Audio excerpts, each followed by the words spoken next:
ஒரு முறை பெரியாருடைய சிலை திருச்சியில் இருக்கு பாருங்க, அதுதான் முதல்ல பெரியாருக்கு வைத்த சிலை. காமராஜர் முதலமைச்சராக இருக்க போது வைக்கணும்னு நினைச்சு அண்ணா முதலமைச்சரான போது திறக்கிறாங்க. ஆனா காமராஜரை புறக்கணிக்காமல் அவரோடு சாரட் வண்டியில வந்து அண்ணா அவர் தலைமையிலே திறந்து வைக்கிறார். அதுதான் அண்ணாவோட பெருந்தன்மை. அந்த சிலையில கண்ணாடி உடைஞ்சிருது. யாரோ உடைச்சிட்டாங்க, யாரோ கிருமி உடைச்சிட்டாங்க அப்படின்னு பரவுது. நாங்கள்லாம் போராட்டம் நடத்துகிறோம். மாணவர்கள் கல்லூரியில் போராட்டம் நடத்தி ஒரு பெரிய ஊர்வலமாக போகிறோம். வழியெல்லாம் மாணவர்கள் போராட்டம். அந்த காலத்தில் இந்த மாதிரி தடைகள் இல்லாத காலம். போய் எங்கே போனோம்? நேராக பெரியார் மலைக்கு போகிறோம். ஐயா இருக்காங்க. அப்போ அம்மா தான் இருந்தாங்க, மணியம்மா. என்ன தம்பி, ஐயாவை பார்க்கணும். சரி, நாங்கள் போனது ஏதோ பெரிய பாராட்டு பத்திரம் கிடைக்க போகுதுன்னு போனோம். அப்புறம் உள்ளே கூப்பிட்டாங்க. அவர் உட்கார்ந்துருந்தாங்க. ஐயா பக்கத்தில் நாய்க்குட்டியோட. யார் நீங்கள் எல்லாம்? காலேஜில் படிக்கிறோம். ஏன் இன்னைக்கு பள்ளிக்கூடம் லீவானார்? இல்லைங்க, ஸ்ட்ரைக். ஸ்ட்ரைக்கா? அதெல்லாம் தொழிற்சங்கம்லாம் நடத்தும், மாணவர்களுக்கு என்ன ஸ்ட்ரைக் வேண்டியிருக்குன்னாரு. இல்லைங்கய்யா, உங்கள் கண்ணாடியை வந்து இந்த மாதிரி யாரோ உடைச்சிட்டாங்க, அதை எதிர்த்து நாங்கள் உங்கள் கல்லூரியில் படிக்கிறோன்றதுக்காண்டி நாங்கள் செஞ்சோம். அப்போ அவர் சொன்னார், நான் ஒரு தப்பு பண்ணிட்டேன் அப்படி. என்னங்கய்யா? இந்த ஊரில் கிறிஸ்தவர்கள், கத்தோலிக்கர்கள், புரட்டாஸ்டன்ட்டுகள் 2 பேருக்கும் ஒரு கல்லூரி இருக்கு தனித்தனியாக. இஸ்லாமியர்களுக்கு என்று ஒரு கல்லூரி இருக்கு. பிராமணர்களுக்கு என்று ஆண்களுக்கு ஒரு கல்லூரி, பெண்களுக்கு ஒரு கல்லூரி இருக்கு. ஆனால் கிராமப்புறத்தில் இருந்து வருகிற தாழ்த்தப்பட்ட, பிற்படுத்தப்பட்ட ஏழை பிள்ளைங்களுக்கு கல்லூரி இல்லையே அப்படின்னு போய் அரசாங்கத்தில் சொன்னேன். காசு இல்லை. நான் மடியில் வச்சிருந்த காசை எனக்கு வந்து முதல் வகுப்பு டிக்கெட் எடுத்து கொடுத்தா நான் அதை திருப்பி கொடுத்துட்டு 3வது வகுப்பு டிக்கெட் வாங்கிட்டு அந்த மீதி காசை முடிஞ்சு வச்சாலும் அந்த காசு, மாலைக்கு பதிலாக இவ்வளவு காசு தரணும் அப்படின்னு சொன்னால அந்த காசு, பேர் வைக்கணும்னு சொன்னால் பணம் வாங்கினாலும் அது மாதிரி காசை 5 லட்சம் ரூபா காசு கொடுத்தேன்.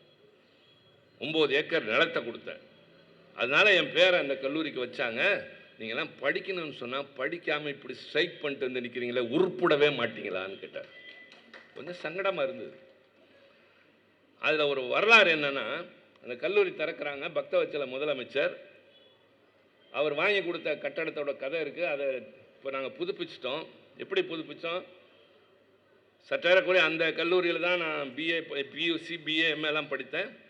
நான் மிசாவில் கைதியாக போய் பரீட்சை எழுதுனது தான் அந்த கட்டடத்தில், எம்ஏ படித்தது அந்த கட்டடத்தில்.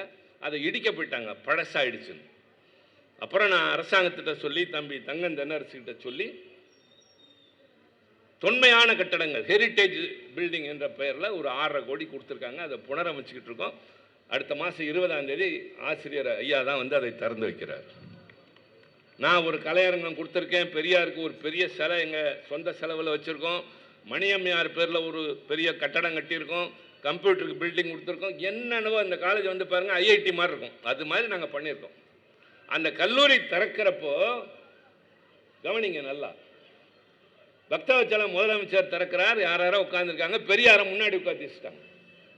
அப்போ கூட இருந்தவங்க சொன்னாங்க, ஐயா கல்லூரி உங்களால் வந்தது, நீங்கள் கொடுத்த பணம், உங்கள் இடம், உங்களை கீழே உட்கார வச்சுருக்காங்களே அப்படின்னப்போ அவர் சொன்னார், நான் மேடையில் உட்கார வேண்டும் என்று பணம் கொடுக்கவில்லை, ஒடுக்கப்பட்டவர்களின் பிள்ளைகள் படிக்க வேண்டும் என்று பணம் கொடுக்கிறேன். அதுதான் அரசியலில், பொது வாழ்க்கையில் வர வேண்டிய பக்குவம். கலைஞர் வள்ளுவர் கோட்டத்தை எப்படி கட்டினார்னு உங்களுக்கு தெரியும். கனவு. தமிழனின் அடையாளம் திருக்குறள், திருவள்ளுவர். அவர் போக்குவரத்து துறை அமைச்சராக இருந்த போதுதான் அண்ணா காலத்தில் எல்லா பேருந்துகளிலும் திருக்குறள் எழுதினார். எல்லா இடங்களிலும், தங்குமிடங்களில், பயணியர் விடுதிகளில், எல்லா இடங்களிலும் செஞ்சாங்க. அது மாதிரி வள்ளுவர் கோட்டத்தை உருவாக்குகிற போது, வள்ளுவர் கோட்டத்தை அவர் உருவாக்குறார். ஒரு சாதாரணமாக குப்பை மேடா இருந்ததை அவர் பெருசாக கட்டுறார். இப்போ நீங்கள் திருவள்ளுவர் சிலை இருக்கு இல்லையா, அந்த கன்னியாகுமரியில், அதுக்கும் ஒரு கதை இருக்குது. அது 133 அடி உயரம். காரணம் தெரியும் எல்லோருக்கும். 133 அதிகாரங்களின் அடையாளமாக அது. சுனாமி வந்து இந்தோனேசியா, அந்தமான் எல்லா இடத்துலையும் விளையாண்டு சென்னையிலலாம் பூந்து வந்து அங்கே போய் வள்ளுவர் காலை தொட்டுட்டு திரும்பி போயிடுச்சு. அதுக்கு மேலே ஒன்றும் பண்ண முடியல. அதைத்தான் கவிஞர் வாலி சொல்வார், காகங்கள் உட்காரத்தான் சிலை வைப்பார்கள், மேகங்கள் உட்கார சிலை வைத்தது நீதான் அப்படின்னு கலைஞர்கிட்ட சொல்லுவார். அந்த சிலை எப்படி வந்தது அதையும் நீங்கள் தெரிஞ்சுக்கணும். அதாவது தலைவர்கள் மனசில் ஏதாவது ஓடிக்கிட்டே இருக்கும், சும்மா கிடையாது. இவர் யார்கிட்ட பேசுகிறாரு, ஃபோன் பார்க்குறாருலாம் இல்லை, ஏதாவது ஓடிக்கிட்டு இருக்கும். எங்களுக்கும் தெரியும்ல, அது நாங்களும் பண்ணுற ஆள் தான். அது மாதிரி கன்னியாகுமரி கூட்டத்துக்கு போனோம்னா முடித்து விட்டு இரவு நேரத்தில் கூட்டத்துக்கு பின்னால் கடற்கரையில் போய் உட்காந்து கதைக்கிறதே எங்கள் வேலை. அந்த காலத்தில் இளைஞரணியில் இருந்த காலத்திலிருந்து, தளபதி நாங்கள்லாம் இருந்த நாட்கள்லேருந்து எங்களுக்கு வேலையாக தான் போய் கடற்கரையில் உட்கார வேண்டியது, கதை பேசுறது, பாட்டு பாடுறது, வரலாறுலாம் பேசுறது. இதை ஆரம்பித்து வச்சது கலைஞர் தான். அப்போல்லாம் கடற்கரையில் போய் உட்காருவாங்க, நிறைய பேசுவாங்க. அது தளபதியும் பண்ணியிருக்காரு. அது மாதிரி குமரி முனைக்கு ஒரு முறை போய் உட்கார்றப்ப வெறிச்சிக்கிட்டு இருக்கார் கடலை பார்த்து பார்த்து. என்ன ஒன்றும் பேசலை, என்ன சிந்தனையில் இருக்கார் அப்படிங்கிறப்ப இவர் சொல்கிறாரு, குமரி முனை இந்தியாவின் எல்லை, தமிழகத்தின் தொடக்கம். முதல்ல பழைய தமிழ்நாடு என்கிற லெமூரியா கண்டம் இருந்தது இந்த இடத்துல தான். முதல் சங்கம் இருந்தது அங்கே தான். கடல் கொண்டு போயிடுச்சு. இப்போது குமரி பாக்கி இருக்கு. இந்திய வரைபடத்தில் தெற்கு பகுதி குறுகி இருக்கிறது என்பார்கள், இல்லை கூர்மையாக இருக்கிறது என்பதுதான் தமிழனுடைய கூர்மையான அறிவின் அடையாளம். அந்த இடத்துல கலைஞர் சொல்றார், தமிழனுடைய பகுதியாகிய இந்த தொடக்க இடத்தில் விவேகானந்தருக்கு மண்டபம் இருக்கு, ஆனால் நமக்குன்னு எந்த அடையாளம் இல்லைன்னு ஒருத்தட்டையும் காரணம் சொல்ல. அவர் அப்படியே பார்த்துக்கிட்டு இருந்தப்ப அதே மாதிரி இன்னொரு பாறை இருக்கிறத பார்த்துட்டு வந்துட்டார். அதை பார்த்து விட்டு தான் ரொம்ப சிரமப்பட்டு ஆட்சிக்கு வந்து 90ல் அந்த இடத்துல அவ்வளோ பெரிய சிலையை கலைஞர் எழுப்பினார்னா மனசுக்குள்ளேயே கணந்துக்கிட்டு இருக்கு. அந்த டிராவலர்ஸ் பங்களாவில் இடம் கிடைக்காம தளபதி நாங்கள்லாம் தவிச்ச காலம் இருக்குது. ஒரு காலத்தில் எங்களுக்கெல்லாம் இடம் கொடுக்க மாட்டாங்க. யாருமே எம்எல்ஏ கிடையாது, யாருக்குமே ஒன்றும் கிடையாது. கட்சியிலையும் அப்படி தான், எங்களுக்கு நிலைமை அப்படி தான். அப்படி ஏங்கின காலம் மாதிரி அவர் முதலமைச்சராகிற காலம், நான் நாடாளுமன்றத்தில் இத்தனை முறை உறுப்பினராக இருக்கிற காலம்லாம் கணியுது. அது மாதிரி கலைஞர் சாதாரணமான ஒரு கழகத்தின் முன்னணியினராக பேச்சாளராக இருக்க போது பார்த்த அந்த நடைமுறைப்படுத்துகிறாரு. ஒரு சிலை வடிவத்தில் இன்றைக்கு நிற்குது. வர்றவனுக்கு லேண்ட்மார்க் குமரியில் இருக்கிற வள்ளுவர் சிலை. அவர் பேரை யாராவது எடுக்க முடியுமா, மறக்க முடியுமா, தொட முடியுமா, மறைக்கத்தான் முடியுமா? அது மாதிரி இந்த வள்ளுவர் கோட்டத்தை பார்த்து பார்த்து கட்டுறாரு. ஒவ்வொரு பக்கமும் பூம்புகார் போய் பார்த்தீங்கன்னா அந்த கலைக்கூடம் சிதைஞ்சு போய் இப்போ புதுப்பிக்கப்பட்டுக்கிட்டு இருக்கு. அந்த பூம்புகாரில் எல்லா பக்கமும் பார்த்தீங்கன்னா அந்த சிலப்பதிகாரத்தின் எல்லா பக்கமும் இருக்கும். அதில் அந்த கதையே அந்த இதில் சில சின்ன சின்ன சிற்பங்களாகவே இருக்கும். அவர் ரொம்ப கற்பனை கலாரசனை உள்ள தலைவருங்கிறதுக்கு அந்த கடலை பார்த்துட்டு இருக்க மாதிரி ஒரு டிவி கட்டினார். அங்கே உட்காந்துட்டு யோசிக்கிறது. அதில் தான் இந்த பூம்புகார் வந்தது. இப்போ பூம்புகாருங்கிறப்ப அடுத்து அதையும் சொல்கிறேன். கலைஞரை பற்றி பேசுகிற நாளில் வேறு என்ன பேசுறது? கண்டவங்களை பற்றி பேசி வேணாம், வேண்டதை இதை பற்றியும் நான் பேச விரும்பல. நான் எப்போதும் தலைப்புக்குள்ளே நிற்கிறாள். இன்றைக்கி நான் அப்படியே நின்றுக்கிறேன். பிரசன்னா விட்டா அவர் பார்த்துக்குவார். தம்பி ஓடிட்டானா? ஆமாங்கிறேன். வர்றப்போ நான் ஒரு கதை சொன்னேன். வா தம்பி, உன்னை பற்றி தப்பு தவறாக சொல்கிறாரு. அதாவது உட்கார் உட்கார். நிறைய பேருக்கு இது தெரியாது. தம்பி வெற்றி, நான் உங்களெல்லாம் பெரியவங்களெல்லாம் கூப்பிடல. உங்களுக்கு சிலப்பதிகாரம் தெரியும், பூம்புகார் படமும் பார்த்துருப்பீங்க. ரெண்டுக்கு என்ன வேறுபாடு தெரியுமா? சிலப்பதிகாரம் தான் பூம்புகார். அதில் இல்லாத ரெண்டு காட்சி அதில் வரும். எல்லாருக்கும் ஒரு சந்தேகம் வரும். திருமணமான அன்றே கோவலன் போய் மாதவி நடனத்தை பார்த்துட்டு அவள் அழகில் மயங்கி அவளை விலை கொடுத்து வாங்கிட்டு போய் அவளோட குடும்பம் நடத்த ஆரம்பிச்சிட்றான் அப்படிங்கிறது கதை. எல்லாரும் கேட்பாங்க, அது எப்படி கல்யாணம் ஆன அன்னைக்கே வீட்டில் மனைவி காத்துட்டு இருக்கப்போ முதலிரவு கூட இல்லை, போய் யாரே ஒரு பொண்ணை கூட்டிவிட்டா மனுஷனாயான்னு கேட்பாங்க. ஆனால் அந்த படத்தில் ஒரு கற்பனை காட்சி வரும். காலப்பேடையும் கவிதை சாவியும்னு கலைஞர் ஒன்று எழுதியிருப்பார். வால்கா முதல் கங்கை வரைக்கு அடுத்து இதுதான் ஆந்த்ரோபாலஜி, மனிதனுடைய வரலாற்றை சொல்கிற ஒரு பெரிய அற்புதம். அதில் நான் அவர்கிட்ட கேட்டேன், என்னென்ன இதெல்லாம் சேர்த்து எழுதுறீங்க, இதெல்லாம் நடந்துதான்? அப்பப்போ கதை விடணும், கற்பனை செய்யணியா, அப்போ தான் சுவையாக இருக்கும், இல்லைன்னா ரொம்ப சோர்ந்து போகும், போர் அடிக்கும் அப்படின்பார். அது மாதிரி அந்த படத்தில் மாதவி நடனம் நடக்கிறப்ப எஸ்எஸ்ஆர் உட்கார்ந்துருப்பார் கோவலன். கொஞ்சம் தள்ளி வியாபாரத்திற்காக வந்து ஒரு யவன கிழவன் உட்கார்ந்துருப்பான். ரோம் நாட்டிலேருந்து வந்தவன், கை நிறைய ஒரு மூட்டை பணத்தை வச்சுக்கிட்டு. அதனுடைய பொருள் அந்த பொண்ணை ஏலத்தில் எடுக்க வந்திருக்கான். விட்டா அவன் வெளிநாட்டுக்காரன், அதுவும் வயசானவன் அந்த பொண்ணை கூட்டிட்டு போயிடுவான்னு கோவலன் வாங்கினானே தவிர வேறு காரணம் இல்லைன்னு ஒரு கற்பனை காட்சி. அடுத்து கடைசியா மாதவியிலிருந்து பிரிஞ்சு வந்து தான் கண்ணகிட்ட வராருன்றது காவியம். ஆனால் இதில் முன்னாடியே ஒன்று வரும். கண்ணகியினுடைய தோழி போய் சொல்வாள், நீ இல்லாமல் அவள் வாடுகிறாள், வதங்குகிறாள், ரொம்ப வேதனையோடு இருக்கிறாள் என்கிற போது நிஜமாவா என்று பார்ப்பதற்காக வருவாங்க. வர்றப்ப அந்த அம்மா விஜயகுமாரி திண்ணல் அப்படியே உட்கார்ந்துருப்பாங்க, வருகிற திசையை பார்த்து கொண்டு. கரெக்டாக உள்ளுக்குள்ளே ஒரு கோழி ஓடும், சூன்னு விரட்டிட்டு கதவை டமால் நடப்பாங்க. கதவை அடைக்கிறப்ப இவர் வந்து எதிர நிற்பார். நம்மை பார்த்து விட்டு தான் கதவை அடைக்கிறாள் என்று கோபத்தோடு திரும்பி போயிடுவார். இதுவும் கற்பனை காட்சி.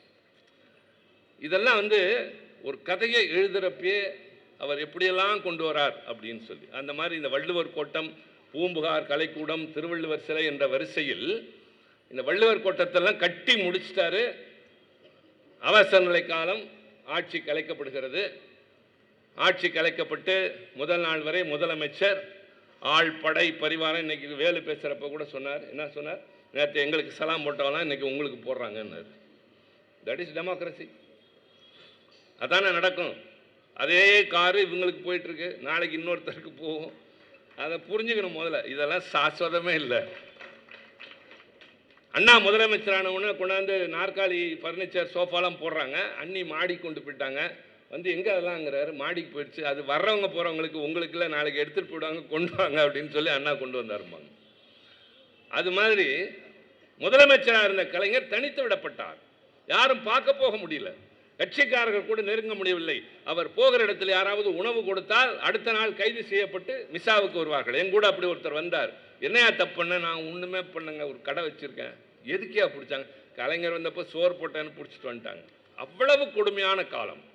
அப்போ வள்ளுவர் கோட்டத்தை அவசர காலத்தில் திறக்கிறாங்க. கலைஞருக்கு 15வது வரிசையில் ஒரு இடம்.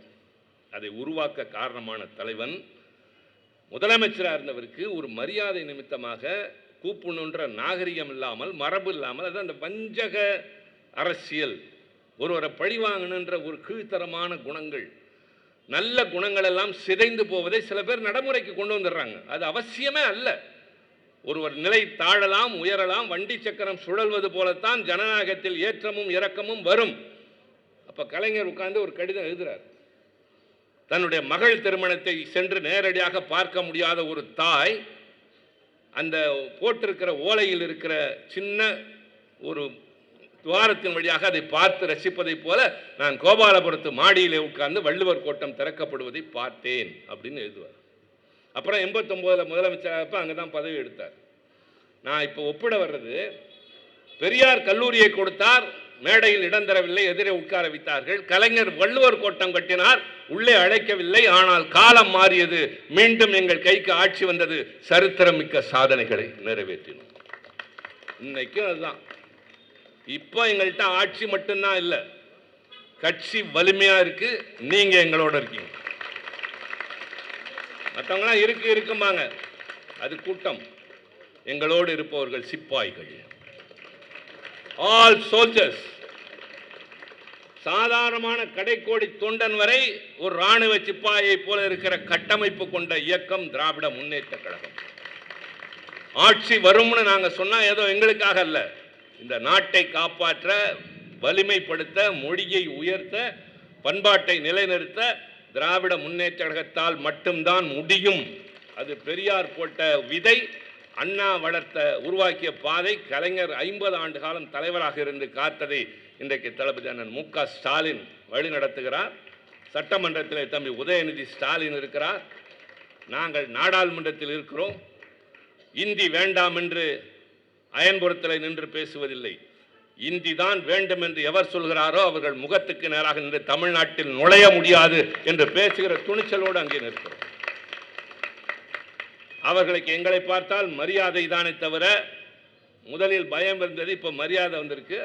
அதனால்தான் பிரதமர் கூட என்னை நேருக்கு நேர் சந்திக்கிற ஒரு வாய்ப்பு வர்றபோது நான் ரொம்ப பண்போடு தான் சொல்கிறேன், கிண்டல்லாம் சொல்ல. நமஸ்கார் நமஸ்கார்ன்ட்டு சொல்லுவார் அவர். என்னை பார்த்தானே சிவா வணக்கம் அப்படிம்பார். நான் என்ன சொல்லுவேன், ரொம்ப முன்ஜாக்கிரதையாக நான் ஒன்று கற்றுட்டு போயிருக்கேன், கேம் ஷோன்னு கேட்பேன். அது குஜராத்தியில் எப்படி இருக்கீங்கன்னு அர்த்தம். அப்படியே பூரிச்சப்படுவார். அவர் ஏன் தாய்மொழியில் பேசுகிறார், நான் அவர் தாய்மொழியில் பேசுகிறேன், ஆனால் இந்தியில் 2 பேரும் பேசலைங்கிறது தான் ரொம்ப முக்கியம். ஆக எல்லா இடங்களிலும் கழகத்தின் வேர்கள் பரவி இருக்கிறது.